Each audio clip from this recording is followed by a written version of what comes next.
Good morning, students of class 8 of Balangir Public School. How are you all? I hope you all are healthy and safe at home. I, Momita Behera, your SST teacher. Today I am going to teach you History's first chapter, How, When and Where. Before we start the chapter, I want to tell you that in class 6 you read about ancient time period. जो आपने 6th class में history पढ़ा वो ancient time period के बारे में पढ़ा. In class 7 you read about medieval time period, जब जिसमें आपने रूलर्स के बारे में, उनके डायनेस्टीज, नए नए डायनेस्टीज के बारे में, उनके किंगडम्स के बारे में, एडमिनिस्ट्रेशंस के बारे में पढ़ा. ठीक है. जो अब आप 8th क्लास में जो आप हिस्ट्री पढ़ेंगे वो है मॉडर्न हिस्ट्री. ठीक है. If we go with the heading of the chapter, how, when and where. How means कैसे, व्हेन मीन्स कब एंड वेयर मीन्स कहाँ. तो हिस्ट्री कैसे, कब और कहाँ बनी. ठीक है. तो हम हिस्ट्री के बारे में जानेंगे इस चैप्टर में. So now let's start the chapter. How importance are dates. There was a time when historians were fascinated with dates. अब आप जान ले कि हिस्टोरियंस कौन होते हैं. हिस्टोरियन है जो लोग हिस्ट्री लिखते थे, उन्हें हम हिस्टोरियंस कहते हैं. तो जो हिस्टोरियंस पुराने समय के होते थे वो बहुत ज्यादा फैसिनेटेड होते थे डेट्स के लिए. वो रूलर्स कब गद्दी पे बैठा, कौन कब फाइट लड़ा, तो ये सब चीजें वो डेट वाइज उन चीजों को लिखते थे. अगर हम कॉमन नोशन की बात करें तो नॉर्मली लोगों के मुंह से आपने सुना होगा कि I find history boring because it is all about memorising dates. क्या ये सच है? ये एक समय तक ये बात सच थी कि हिस्ट्री जो है डेट्स पे डिपेंड करती थी, डेट्स से रिलेट होती थी हिस्ट्री. ठीक है. History is certainly about changes that occur over time. जो चेंजेस हिस्ट्रीज में हुए हैं वो ओवर टाइम ऑफ पीरियड के वजह से हुए हैं. It is about finding out how things were in the past and how things have change. Past में कोई चीज कैसी थी और किस तरह से वो धीरे धीरे चेंज हुए उसमें. अगर हम पास्ट और प्रेजेंट को कंपेयर करें तो हम एक टाइम को रिफर करेंगे. ठीक है. वो टाइम क्या होगा? बिफोर और आफ्टर का टाइम होगा. डे टू डे लाइफ की बात करें तो हम हमेशा ही हिस्टोरिकल क्वेश्चंस नहीं करते. ऐसा क्यों होता है? क्योंकि हम चीजों को फॉर ग्रांटेड लेते हैं. हमें ऐसा लगता है छोटी छोटी चीजें जो हम आसपास अपने देखते हैं, हम सोचते हैं कि ये चीजें तो पहले से, हमारे आने के पहले भी वहां पर थी. ठीक है. सम टाइम क्या होता है, कुछ चीजें ऐसी होती हैं, कुछ मोमेंट ऐसे होते हैं जो हमें वंडर कर देते हैं. तो उस समय क्या होता है, हमारे मन में क्यूरियोसिटी बनती है कि उस चीज के बारे में हम क्वेश्चन करें. जैसे समटाइम्स कभी कभी आप अचानक से बैठे बैठे आपके दिमाग में आता है कि चाय और या जो कॉफी है वो कैसे बनी होगी, या फिर कब स्टार्ट हुई होगी चाय या कॉफी पीना, लोगों ने कैसे स्टार्ट किया होगा. या फिर आप जब ट्रेन में जर्नी करते हैं, ट्रेवल करते हैं लॉन्ग डिस्टेंसेस, तो आपके मन में ये ख्याल आया होगा कि पहले के जमाने के लोग लॉन्ग डिस्टेंसेस कैसे पार करते थे, जैसे जब ट्रेन नहीं बना था उसके पहले. या फिर न्यूज़पेपर को पढ़ते हुए आपने बहुत बार सोचा होगा कि न्यूज़पेपर अगर नहीं थे इस दुनिया में तो उस समय लोग दूर की खबरें कैसे जानते थे.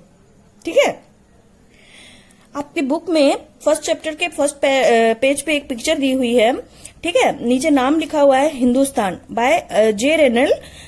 ठीक है. तो इस जब रॉबर्ट क्लाइव हमारे इंडिया में आए तो उन्होंने सोचा कि इंडिया को अगर हम इंडिया के ऊपर शासन करना है तो इंडिया का मैप बनाना बहुत जरूरी है. इंडिया के पूरे फिजिकल और पॉलिटिकल सिचुएशन को जानना जरूरी है अगर इंडिया के ऊपर हम राज करना चाहते हैं. तो उन्होंने जे रेनल, जेम्स रेनल को कहा इंडिया का मैप बनाने के लिए। फर्स्ट मैप क्वेश्चन आता है तो आप लिख सकते हैं कि फर्स्ट मैप जो है वो प्रोड्यूस्ड बाय जेम्स रेनल। ठीक है। तो इस पिक्चर में आप देख सकते हैं यहाँ पर कुछ इंडियंस कुछ टेक्स्ट जो है वो एक लेडी के हाथ में दे रहे हैं। तो वो बताया गया है कि वो लेडी जो है वो ब्रिटिश पावर की सिंबल है और उन्हें इंडियन जो है वो अपना टेक्स्ट उन्हें दे रहे हैं, ये सोचते हुए, ये बोलते हुए कि वो हमारे इंडियन कल्चर की प्रोटेक्टर हैं। हालांकि ऐसा कुछ कभी सिद्ध नहीं हुआ है, लेकिन कि ऐसा हुआ था, लेकिन ये इस पिक्चर के थ्रू बताया गया है। कभी कभी कुछ चीजें ऐसी होती हैं कि आप उसके लिए एक पर्टिकुलर ईयर या एक मंथ या कोई एक डेट उसका बता पाना पॉसिबल नहीं होता है। कोई एक फिक्स डेट हम निकाल नहीं सकते। जैसे हम चाय का एग्जांपल ले रहे थे, तो चाय के एग्जांपल में people in India did not begin drinking tea one fine day. They developed a taste for it over time. हमारे लिए ये जानना इम्पोर्टेंट नहीं है कि चाय किस दिन बनी, कहाँ बनी। हमारे लिए ये जानना, या हम इतना ही जानते हैं कि जब ब्रिटिश हमारे इंडिया में आए तो उन्होंने वो चाय अपने साथ लेकर के आए। एग्जाम्पल आप एक और ले सकते हैं कि अगर आपको क्लास में बोला जाए कि आप अपना बर्थडे बताइए, तो आप अपना बर्थडे इजीली बता देंगे। लेकिन वही चीज अगर आपके क्लास के दूसरे स्टूडेंट से पूछा जाए तो वो नहीं बता पाएंगे कि आपका बर्थडे कब है। ऐसे सिचुएशन में ये हो सकता है, इनकेस अगर वो आपका क्लोज फ्रेंड हो तो वो बता सकता है कि आपका बर्थडे कब है, लेकिन होल क्लास के लिए ये जरूरी नहीं है कि वो आपका बर्थडे जाने। इसी तरह के कुछ एग्जांपल्स, जैसे नेशनल मूवमेंट कब स्टार्ट हुए, या फिर हमारा इकोनॉमिकल और सोशल चेंजेस किस तरह से या कब स्टार्ट हुआ, ये एक दिन में या एक समय में प्रॉपर समय बता पाना इसके लिए मुश्किल है, क्योंकि ये कई चीजें इकट्ठी होने के बाद में ये चीजें स्टार्ट हुई। तो एक एग्जैक्ट डेट बताना वो पॉसिबल नहीं है। तो इन चीजों को क्या किया जाता है, एक स्पैन ऑफ टाइम में रखा जाता है, एक एरा में रखा जाता है, एक पीरियड में रखा जाता है। ठीक है।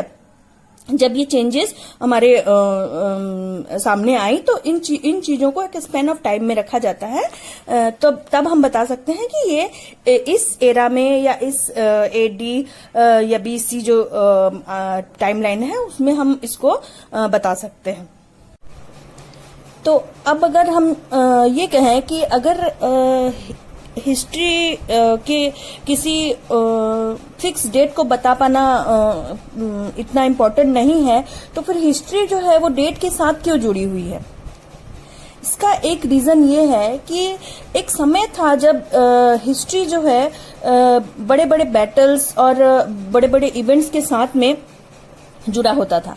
इस समय के हिस्टोरियंस जो हैं वो उस समय के रूलर्स, उनके पॉलिसीज के बारे में लिखते थे, या फिर राजा कब क्राउंड हुआ, वो उसकी शादी कब हुई, the year he had a child, the year he fought a particular war, the year he died and the year that the next ruler succeeded to the throne. तो इस तरह के इवेंट्स को वो एक स्पेसिफिक डेट में determine कर सकते थे। And in histories such as these debates about dates continue to be important। तो इसलिए ये सब डेट्स जो है उस समय के हिस्टोरियंस के लिए इम्पोर्टेंट होती थी। वो एक डेट में हर एक चीज को लिखते थे। लेकिन पिछले कुछ समय से जो हिस्ट्री लिख रहे हैं, जो हिस्टोरियंस हैं, वो न्यू कॉन्सेप्ट लेकर के आए हैं और उन्होंने नए नए इश्यूज और अदर चीजों के बारे में भी लिखना शुरू किया है। जैसे कि they look at how people earned their livelihood, what they produced and ate, how cities developed, the markets came up, how kingdoms were formed, and new ideas spread, and how cultures and societies changed। तो इस तरह की चीजें जो हैं, नए जो historians हैं वो उन्होंने लिखना शुरू किया है। अब इसलिए जो डेट्स हैं वो अभी के हिस्ट्री में इतनी इम्पोर्टेंट नहीं होती है एग्जैक्ट डेट। अब आगे हम देखते हैं, यहाँ पर आपके फर्स्ट चैप्टर के सेकंड पेज में एक पिक्चर दिया हुआ है। ये लिप्टन टी का एडवर्टाइजमेंट है। यहाँ पर ये जो पिक्चर बनी हुई है ये प्रिंस आर्थर की पिक्चर है। ये third son of queen Victoria of Britain है, इन्हें टाइटल दिया गया था ड्यूक ऑफ कनॉट। ठीक है, अब हम यहाँ आते हैं विच डेट्स, कौन से डेट्स इंपॉर्टेंट होते हैं, किस तरह से हम डेट्स को इम्पोर्टेंट बनाए, क्या कौन से डेट्स हम सिलेक्ट करें जो हमारे लिए इम्पोर्टेंट होंगे और किस तरह के डेट्स हम इम्पोर्टेंट नहीं है हमारे लिए, ये हम कैसे चूज करें। तो यहाँ पर एक एग्जाम्पल दिया हुआ है, in the history written by British historians in India, the rule of each governor general was important। ठीक है, जो ब्रिटिशर्स के द्वारा हिस्ट्री लिखी गई थी उसमें हर एक गवर्नर जनरल का जो रोल था, जो वो रूल करते थे जिस तरह से, वो इम्पोर्टेंट था। These histories begin with the rule of the first governor general, जो कि वैरन हेस्टिंग्स थे, फर्स्ट गवर्नर जनरल, और जो लास्ट वाइसरॉय थे वो लॉर्ड माउंटबेटन थे। ठीक है, इन सेपरेट चैप्टर्स आप नेक्स्ट अदर चैप्टर्स में बाकी के वाइसरॉयज के बारे में आप पढ़ेंगे, जो कि हेस्टिंग्स के बाद Wellesley, Bentinck, Dalhousie, Canning, Lawrence, Lytton, Ripon, Curzon, Hardinge, Edwin, इनके बारे में आप अलग से पढ़ेंगे। कुछ never ending succession of governor generals और वाइसरॉयज के बारे में आप पढ़ेंगे आगे के चैप्टर्स में। All the dates in these history books were linked to these personalities। ठीक है, अब हम एक साथ सारे वाइसरॉयज या सारे गवर्नर जनरल्स के बारे में नहीं पढ़ सकते। हर एक की एक्टिविटी, हर एक के पॉलिसीज, हर एक के अचीवमेंट्स के बारे में हम अलग अलग पढ़ेंगे। It was as if there was nothing outside their life that was important for us to know. अब जब इनकी जो स्टोरी लिखी गई है, वो स्टोरी पढ़ के आपको ऐसा लगेगा कि इनकी लाइफ के बारे में जो लिखा गया है उनके अलावा और कुछ भी इम्पोर्टेंट नहीं है। तो ये एक तरह की क्रोनोलॉजी है उनके लाइफ की, जो डिफरेंट चैप्टर्स में हिस्ट्री में आप पढ़ेंगे ब्रिटिश इंडिया के टाइम पर। ठीक है, अब हमें क्वेश्चन आता है कि when we write history or a story we divide it into chapters, why do we do this, हम ऐसा क्यों करते हैं? इसका एक रीजन ये है कि it is to give each chapter some coherence. ठीक है, जब हम हिस्ट्री को चैप्टर्स में डिवाइड करते हैं तो हर एक चैप्टर जो है एक स्टोरी बताती है। It is to tell a story in a way that makes some sense and can be followed. In the process, we focus only on those events that help us to give shape to the story we are telling। जो हम story बताते हैं उसके बारे में वो हमको वो एक शेप देती है, एक सेंस बनाती है, तो इस तरह से वो स्टोरी लिखी जाती है। अब मान लीजिए अगर हम ब्रिटिश गवर्नर जनरल्स के बारे में लिख रहे हैं तो उसमें अगर हम इंडियन लोगों के बारे में लिखेंगे तो वो फिट नहीं बैठेगा। ठीक है, तो इसलिए कुछ we need another format for our history. यहाँ पर पिक्चर दिया हुआ है, आप देख सकते हैं, ये वैरन हेस्टिंग्स है, ये first governor general of India in 1773 में बने थे। हाउ डू वी पीरियडाइज, मतलब हम हिस्ट्री को पीरियड में कैसे डिवाइड करते हैं। इन 1817 जेम्स मिल, जो कि एक स्कॉटिश इकोनॉमिस्ट और पॉलिटिकल फिलोसोफर भी थे, उन्होंने एक बुक पब्लिश की, वो जो कि 3 वॉल्यूम वर्क थी। बुक का नाम था ए हिस्ट्री ऑफ ब्रिटिश इंडिया। इस बुक में उन्होंने इंडियन हिस्ट्री को 3 पीरियड्स में डिवाइड किया था, Hindu, Muslim and British. Hindu, जब ब्रिटिश हमारे इंडिया में आए तो हमारा इंडिया जो है हिंदू मुस्लिम रूलर्स से भरा हुआ था, उनके बीच में बहुत सारे युद्ध होते थे। तो हिंदुओं का एक पीरियड और मुस्लिम का एक पीरियड, और जब ब्रिटिश हमारे इंडिया में आए तो वो ब्रिटिश पीरियड। इस पीरियडाइजेशन को लोगों ने बहुत एक्सेप्ट भी किया वाइडली, और इस बुक को लोगों ने पढ़ा भी। अब हम ये क्वेश्चन आता है कि why do we try and divide history into different periods, हम हिस्ट्री को डिवाइड करके क्यों पढ़ते हैं? ये इसलिए जरूरी हो जाता है कि एक टाइम के कैरेक्टरिस्टिक्स और उसके सेंट्रल फीचर्स को हम कैप्चर कर सके, इसकी वजह से जो है हिस्ट्री को पीरियड्स में डिवाइड करना बहुत जरूरी हो जाता है, इंपॉर्टेंट हो जाता है। अब हम आगे देखते हैं। मिल का सोचना था, Mill thought that all Asian societies were at a lower level of civilisation than Europe. उनको लगता था कि जितने भी एशियन सोसाइटीज हैं, जिसमें हमारा इंडिया भी आता है, तो उनको जो है सिविलाइज्ड नहीं है वो, अगर यूरोप के साथ कंपेयर किया जाए। तो उनका कहना था कि before the British came to India, Hindu and Muslim despots ruled the country. मतलब हिंदू और मुस्लिम ब्रिटिशर्स के आने के पहले वो लोग आपस में झगड़े करते थे, रिलीजियस झगड़े भी होते थे, एक दूसरे के रिलीजन पर भी उन लोग हस्तक्षेप करते थे। कास्ट अबूज थे, सुपरस्टिशियस प्रैक्टिसेस जो थे वो सोशल लाइफ को डोमिनेट करते थे। सुपरस्टिशियस प्रैक्टिसेस का मतलब होता है वो जादू टोना जो करते हैं, उस तरह की चीजें हमारे सोसाइटी में होती थी। मिल को लगता था कि ब्रिटिश रूल अगर इंडिया में हो जाए तो वो इंडिया को सिविलाइज कर सकते थे। ऐसा किस तरह से वे करेंगे? तो it was necessary to introduce European manners, arts, institutions and laws in India. इस तरह से वो लोग इंडिया को सिविलाइज कर सकते थे। और अगर ऐसा करना है तो उनको क्या करना पड़ेगा? ब्रिटिशर्स को इंडिया के सारे टेरिटरीज को अपने अंडर में लेना पड़ेगा। ठीक है।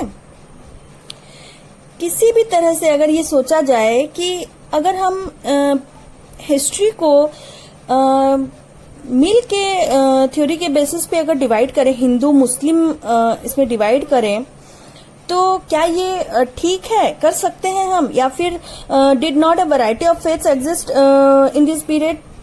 इस पीरियड में क्या वैरायटी ऑफ फेथ्स एग्जिस्ट नहीं थे? क्योंकि हमें ये भी सोचना चाहिए कि उस समय के जो रूलर्स थे एंसेंट इंडिया के, वे लोग भी सेम फेथ और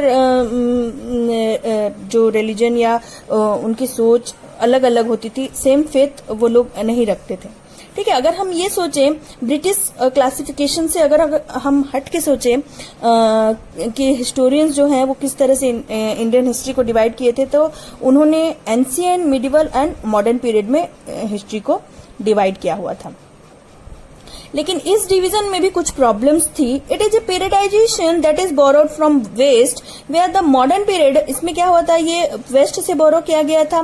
तो इसमें जो मॉडर्न पीरियड था वो एसोसिएटेड था जो हमारा जितने भी मॉडर्निटी थे उनके ग्रोथ से रिलेटेड था, जिसमें कि हमारा साइंस आता है, reason, democracy, liberty and equality.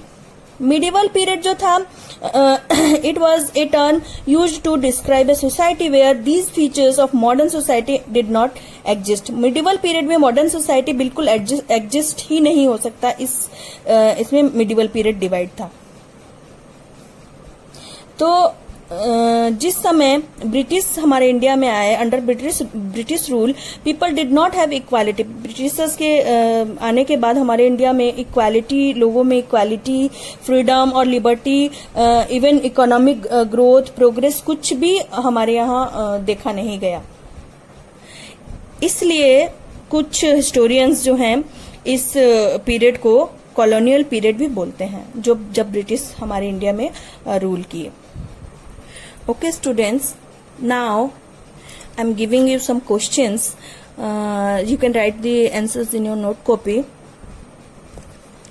Short notes about historians and periodization. Second question, who prepared the first map and when? Third question, who was the first Governor General of India? The fourth question is, who was the last Viceroy of British India? Fifth question is, how James Mill divided the Indian history? And the sixth question is, how did historians divide the Indian history? Okay, that's all for today.